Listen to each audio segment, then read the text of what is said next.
예수께서 다시 회당에 들어가시니 한쪽 손 마른 사람이 거기 있는지라. 사람들이 예수를 고발하려 하여 안식일에 그 사람을 고치시는가 주시하고 있거늘 예수께서 손 마른 사람에게 이르시되 한가운데에 일어서라 하시고 그들에게 이르시되 안식일에 선을 행하는 것과 악을 행하는 것, 생명을 구하는 것과 죽이는 것 어느 것이 옳으냐 하시니 저희가 잠잠하거늘 그들의 마음이 완악함을 탄식하사 노하심으로 그들을 둘러보시고 그 사람에게 이르시되 내 손을 내밀라 하시니 내밀매 그 손이 회복되었더라. 바리새인들이 나가서 곧 헤롯 당과 함께 어떻게 하여 예수를 죽일까 의논하니라.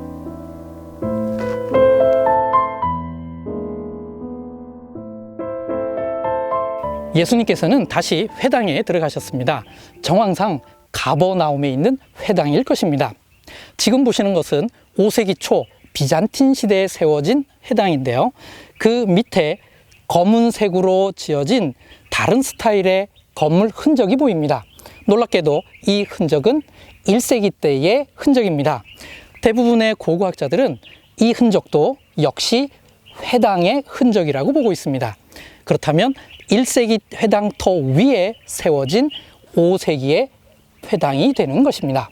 그런데 비잔틴 시대의 회당은 원래 밝은 빛깔인 라임스톤으로 지어졌습니다. 반면 갈릴리 지역은 현무암 지대입니다.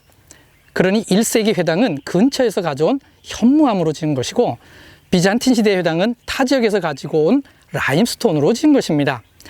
비록 1세기 회당은 그 터만 남아 있어서 어떤 규모로 지었는지 정확하게 알 수는 없지만 현재 눈으로 확인할 수 있는 건물 한쪽 변의 길이로 볼 때 꽤 규모 있는 회당이었음을 충분히 짐작할 수 있습니다. 현재 이스라엘의 1세기 회당의 흔적은 감나와 마사다 그리고 헤로디온 등에 남아 있습니다. 이 회당의 구조를 볼 때 기도할 때 어느 방향으로 기도했는지 알 수 있습니다. 2층 회당의 구조가 남쪽을 바라보도록 만들어져 있습니다. 갈릴리 지역은 예루살렘의 북쪽이 있습니다. 그러니 예루살렘이 있는 남쪽을 바라보고 기도했을 것입니다. 안식일 논쟁을 통해 바리새인들은 헤롯 당과 결탁해서 예수님을 죽이고자 의논했습니다. 종교적 관점에서 논쟁하던 바리새인들이 예수님을 죽이고자 정치적 세력과 결탁했다는 것입니다. 마가복음 초반부에서 바리새인들의 예수님에 대한 반응이 이렇게 적대적인데 예수님 사역의 마지막이 어떠할지를 짐작할 수 있는 복선이라 할 수 있습니다.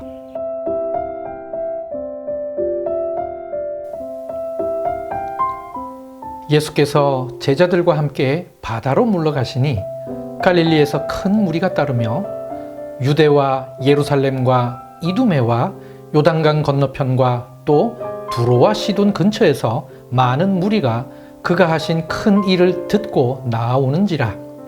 예수께서 무리가 에워싸 미는 것을 피하기 위하여 작은 배를 대게 하도록 제자들에게 명하셨으니 이는 많은 사람을 고치셨으므로 병으로 고생하는 자들이 예수를 만지고자 하여 몰려왔음이더라. 더러운 귀신들도 어느 때든지 예수를 보면 그 앞에 엎드려 부르짖어 이르되 당신은 하나님의 아들이니이다 하니 예수께서 자기를 나타내지 말라고 많이 경고하시니라.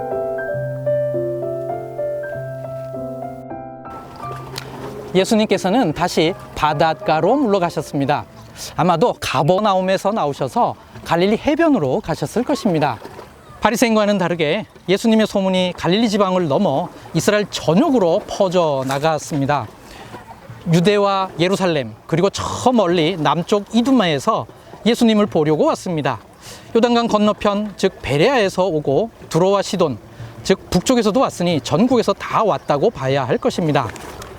예수님께서는 많은 무리를 우려해 배를 준비하라고 하셨습니다. 이는 사장을 위하여 미리 준비하신 것입니다.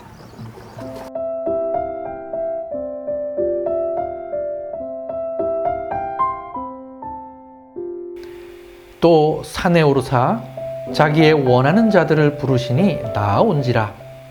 이에 12를 세우셨으니 이는 자기와 함께 있게 하시고 또 보내사 전도도 하며 귀신을 내쫓는 권능도 가지게 하려 하심이로라. 이 12를 세우셨으니 시몬에게는 베드로란 이름을 더하셨고 또 세베대의 아들 야고보와 야고보의 형제 요한이니 이 둘에게는 보아너게 곧 우레의 아들이란 이름을 더하셨으며 또 안드레와 빌립과 바돌로메와 마테와 도마와 알페오의 아들 야고보와 및 다데오와 가나나인 시몬이며 또 가룟 유다니 이는 예수를 판 자더라.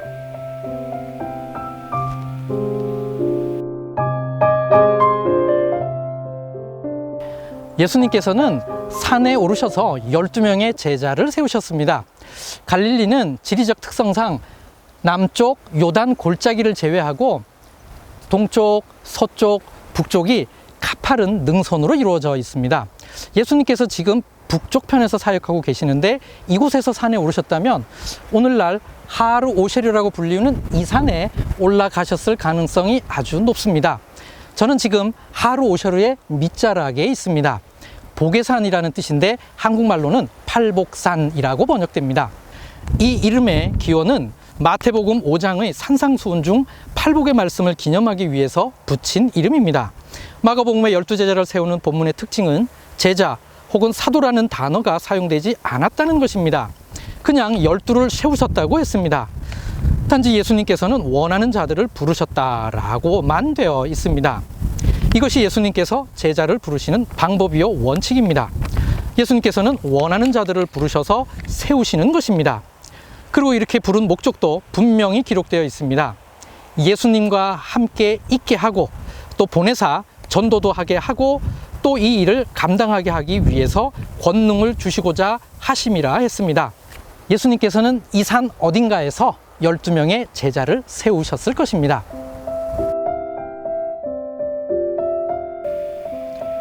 집에 들어가시니 무리가 다시 모임으로 식사할 겨를도 없는지라. 예수의 친속들이 듣고 그를 붙들러 나오니 이는 그가 미쳤다 하밀러라. 예루살렘에서 내려온 서기관들은 그가 바알세불이 집혔다 하며 또 귀신의 왕을 힘입어 귀신을 쫓아낸다 하니 예수께서 저희를 불러다가 비유로 말씀하시되 사탄이 어찌 사탄을 쫓아낼 수 있느냐. 또 만일 나라가 스스로 분쟁하면 그 나라가 설 수 없고 만일 집이 스스로 분쟁하면 그 집이 설 수 없고 만일 사탄이 자기를 거슬러 일어나 분쟁하면 설 수 없고 이에 망하느니라.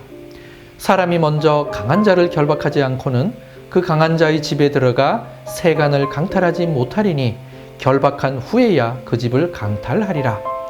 내가 진실로 너희에게 이르노니 사람의 모든 죄와 모든 모독하는 일은 사하심을 얻되 누구든지 성령을 모독하는 자는 영원히 사하심을 얻지 못하고 영원한 죄가 되느니라 하시니 이는 그들이 말하기를 더러운 귀신이 들렸다 함이로라.